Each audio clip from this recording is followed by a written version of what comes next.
have a confession. At 50, I did something a little kooky. Something a little wild. Something that people half my age usually do. Call it a midlife crisis, because I fell in love passionately with academic research. I know, kooky. I could have got a fast car, or maybe I should have gotten a facelift to celebrate my midlife crisis. But instead, I did a master's degree in social science. And it was through this research that I learned about society's beliefs and bias around death. Have you noticed?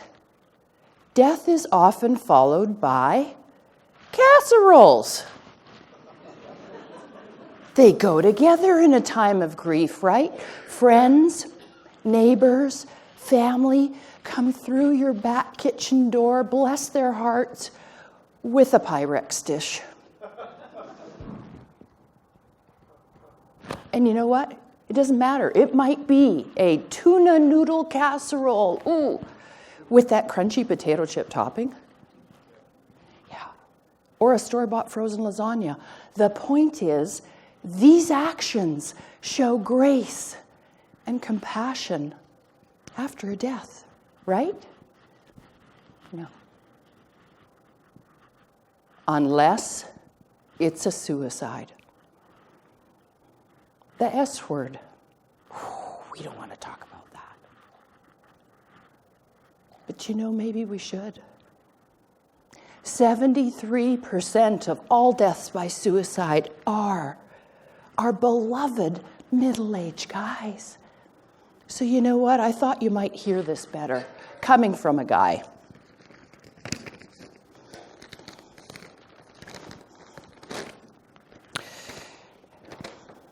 Hey guys, I'm Paul. I'm 55, but people say I look way younger, which totally irks my wife, haha.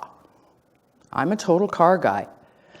I know the year, make and model of any vintage car, even if it's covered. I drove the Las Vegas Speedway, best freaking moment of my life. My wife says I'm a circus freak because I can hang upside down by my toes in a doorway, and I have hands the size of catcher's mitts. I make a wicked pork schnitzel and homemade crepes. I taught her to knit. I've built houses, commercial buildings, and great friendships. I love my dogs and my nightly bucket of ice cream. Sorry I can't be there today. I took my own life and left a hot freaking mess. So please, listen up to what my wife must tell you today. Thanks, man.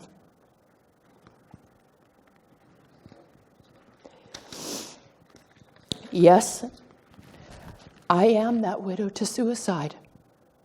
My husband's death was violent and complex, so people avoided me and the topic. You got it, no casseroles. I learned there was no grace in being a widow to suicide. Huge financial loss, no funeral, rebuke by family, shame and accusations from friends and strangers.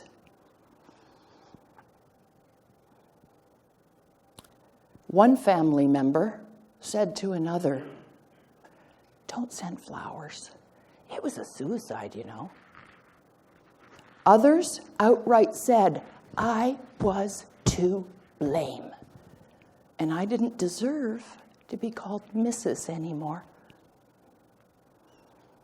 The most common questions I got asked about my husband's death were, and still are, but why? Many reasons and no reasons. And here's the question. How? Okay, that's code for tell me the gory details. And when? I hate that question. Because for me, it has been 8 seconds and 800 years. Time is irrelevant. It's a trauma.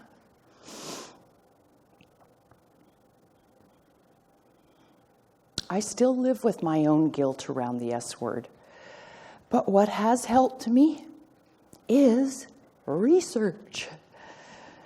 Now, you need to understand, Kooky, how comforting research is to me, okay? Some people like, I don't know, the sound of a soft rain on a Sunday afternoon, pajama day, hang out on the couch. That's comforting. And some people like the smell of the forest in fall.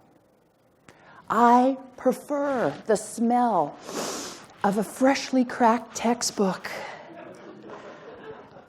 and the sound of an academic citation just makes me quiver.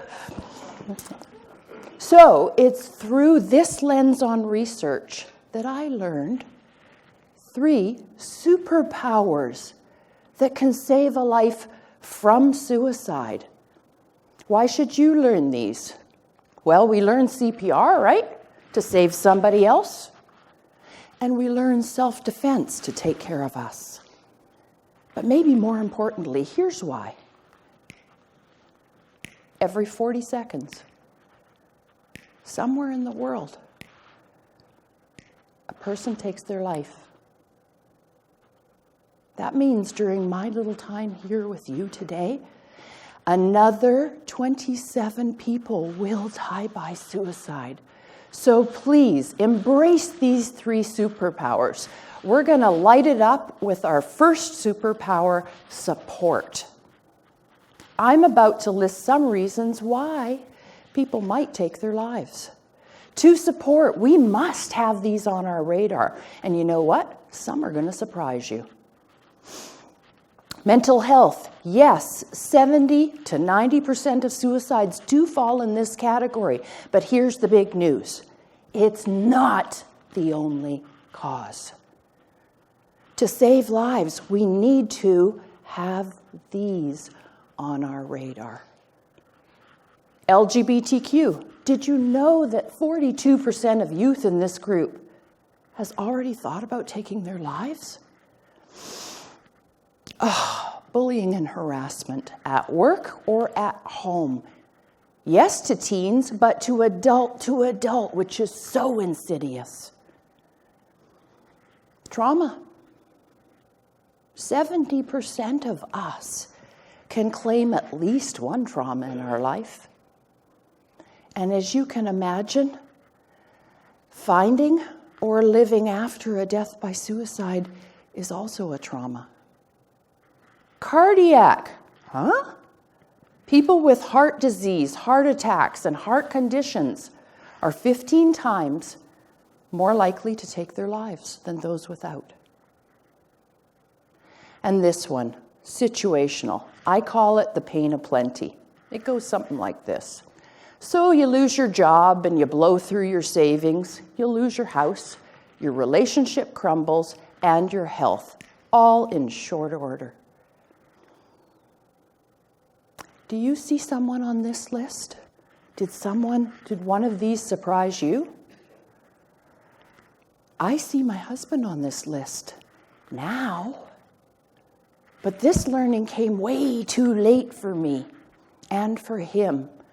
Please, if we want to save lives from the S word, we must have these on our radar.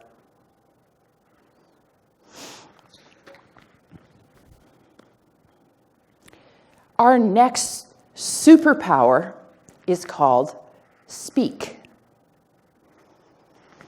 Academic research shows that whenever you have a verb followed by an action, it can instill a crime or an immoral person. So I'm going to give you an example. Hit and run.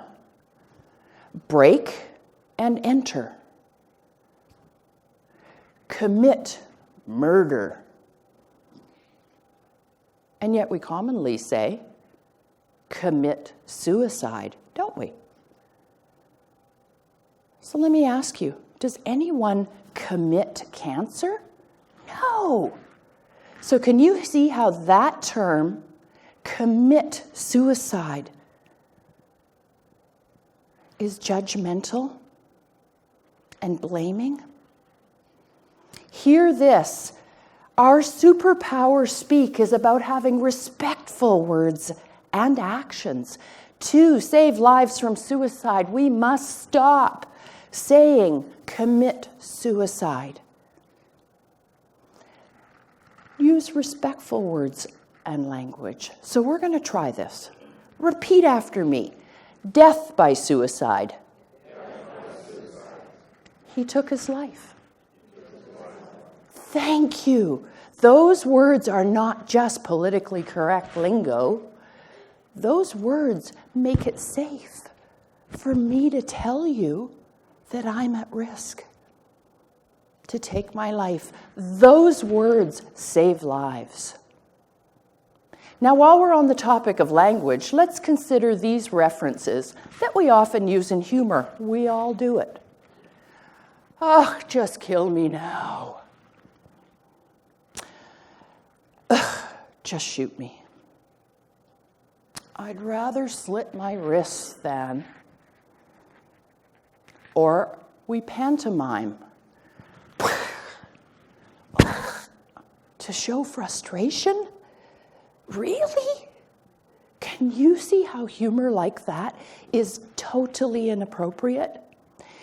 And I gotta tell you, from my point of view, it really pinches our hearts. So what can we all do to save a life at risk to suicide, or if we feel at risk? We're going to ignite our next superpower, the safety plan. Okay, I'm about to show you a document that is used by some therapists. Wait, you don't have to take a screenshot, and there's no test on this. A copy of this document is going to be available on the TEDxBearCreekPark website. So all you have to do is click my link, and a copy is there for you to use. So what is the safety plan? In order for this to be effective, it's important you do it with someone. Your doctor, a friend, a therapist, a care provider. It's also really important, since when we're in crisis, we might not make great decisions, so it's important to do it in advance. Do it today. Have a copy on your phone and in your wallet or handbag. So, what is a safety plan? Well, you're going to list simple things that calm and comfort you.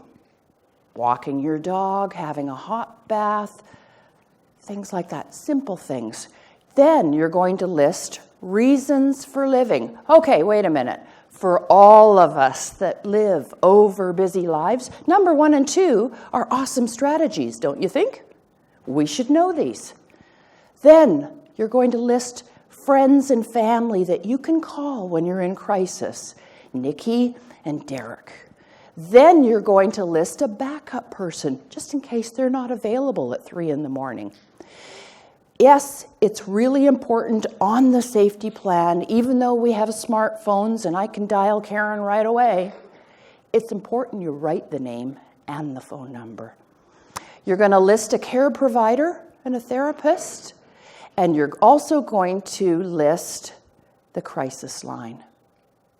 Next, research shows that time helps when we're in crisis and when we feel suicidal. So you're going to decide on a place that you can walk to be around people and pass time and be safe. Then, hospital options. That is a safety plan. Can I tell you that there is no magic tool? There isn't. However, I know these work. I'm living proof. You see, in the very early days after my husband's death, I also thought of taking my own life. If he can, I can too. But you know what? I'm not unique. Research shows spouses and family members left after a death by suicide are at risk to take their own lives. So your words and actions are so vital to us. Someone asked me recently, Sally, why don't you call these tips and techniques? Why do you call these superpowers? And here's why. If a tip and a technique worked, suicide wouldn't be an epidemic. I said earlier, every 40 seconds, guess what? World Health Organization projects next year, 2020, that number will double to every 20 seconds someone takes their life. So guess what? Celebrity death by suicide proves it. Fame, fortune, privilege isn't enough. We need a superpower. We need a God force of love and action. Be that superpower.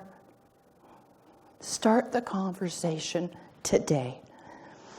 If you're at risk, or if you know someone at risk, and I know it can be awkward to talk about the S word, suicide, but it can be as easy as this. Hey, can we talk about the S word? And one last thing, please bring that casserole. Thank you.